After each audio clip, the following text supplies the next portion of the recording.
Abdominocentesis is the procedure that you use to obtain free abdominal fluid. So once you've identified the presence of abdominal fluid, the procedure you use is as follows. You will need at least two 22 gauge 1.5 inch needles, a 1 cc syringe, a red top collection tube and a purple top collection tube, and sterile scrub and alcohol. So aseptically prepare the area.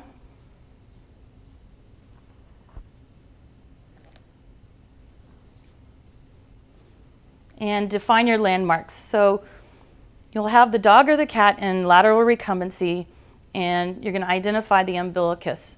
And where you want to place your needles are a little bit behind the umbilicus and a little bit cranial to the umbilicus in the ventral portion of the abdomen when the dog or cat is laying in lateral recumbency. You want to use at least 2 needles to obtain fluid if you don't get fluid with the first needle. And this is because of something I call the Hawaiian punch effect. If you remember that Hawaiian punch aluminum cans wouldn't pour very well if you only put one hole in the can. You'd have to punch another hole and then it would pour quite well. So if you don't obtain fluid with your first needle, then you'll put your second needle in to create that, to decrease that vacuum effect, and you'll get better flow of the fluid.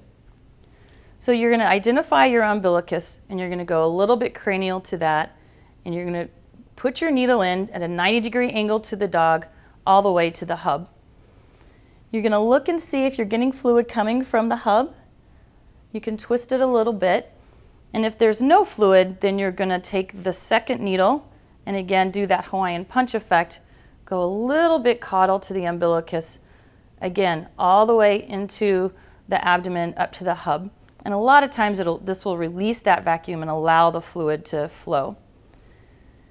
Then I usually do not connect the syringe to the needle, because as you suction back, you can suction in intra-abdominal fat and things can get in your way so that you're not able to obtain fluid. So what I usually do is let the fluid flow via gravity, and then as it's coming out of the needle, then I'll just take my 1 cc syringe and collect the fluid as such. Then you're going to want to take the fluid obtained and put them in collection tubes. You're going to put them in a purple top tube for cytologic analysis and a red top tube for possible culture. One thing you usually don't have to worry about is hitting important organs or gut loops, because a lot of times the gut loops and organs will bounce out of your needle's way. So you usually don't have to worry about lacerating any important organs, especially if there's fluid within the abdomen, as the fluid will be in between the organs and your needle.